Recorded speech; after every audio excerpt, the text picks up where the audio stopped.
बदला ले लें। मालेगांव शहर में हिजाब मामले में जमीयत-उल-उलमा की जानिब से इज्तिमा का इनेकाद किया गया था। इज्तिमा के लिए हजारों खवातीन शहर के अजीज कुल्लू स्टेडियम में जमा हुई थी।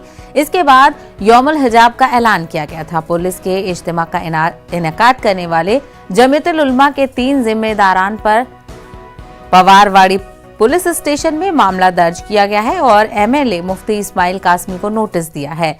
बरोज जुमे को यौमुल हिजाब के मौके पर जामा मस्जिद की सीढ़ियों से मीडिया से गुफ्तगू करते हुए मुफ्ती इस्माइल कासमी ने कहा कि 5 रियासतों के इलेक्शन की वजह से हिजाब के मामले को गरमाया जा रहा है, मगर ये हमारी खवातीन का हक है, वो इसे किसी हाल में छोड़ेंगे नहीं।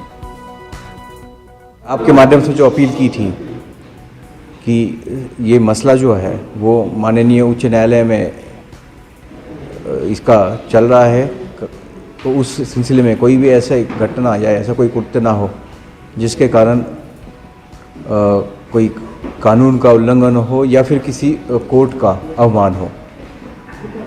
आज इस सिलसिले में कल जो गुनाह दाखिल किया था उसमें जो मुख्य 4 आयोजक थे उनको भी नोटिस दिया गया है। उसी के साथ जो वो बाकी के उपस्थित लोग थे उनको भी इस सिलसिले में नोटिस दिया गया है।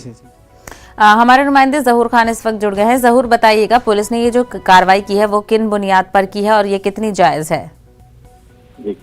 कर्नाटक में हिजाब का मामला जो हुआ है उसके बाद में महाराष्ट्र में माहौल थोड़ा गर्म होता हुआ नजर आ रहा है। मालेगांव ये मजहबी शहर है, यहाँ पे जमीयत-उल-उलमा की जानिब से परसों एक ऐलान किया गया था कि हिजाब की बेदारी के लिए एक इज्तिमा मुनाकिद किया गया है, जिसमें हजारों की तादाद में खवातीन जमा हुई थी और यहाँ पे बयान हुआ और बयान के बाद खवातीन अपने अपने घर लौट गई थी।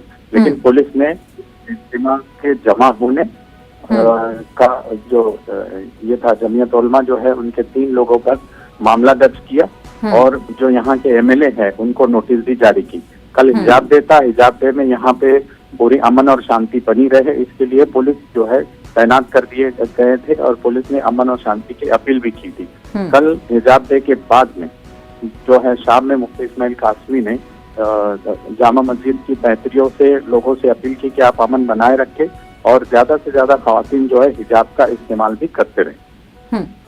बिल्कुल, तो पुरअमन ये जो है हिजाब की जो हिमायत में लोग जमा हुए थे पुरअमन तरीके से था, लेकिन फिर भी पुलिस ने लॉ एंड ऑर्डर को देखते हुए ये कार्रवाई की और नोटिस भी जारी कर दिया है। जहूर, हमसे बात करने के लिए बेहद शुक्रिया।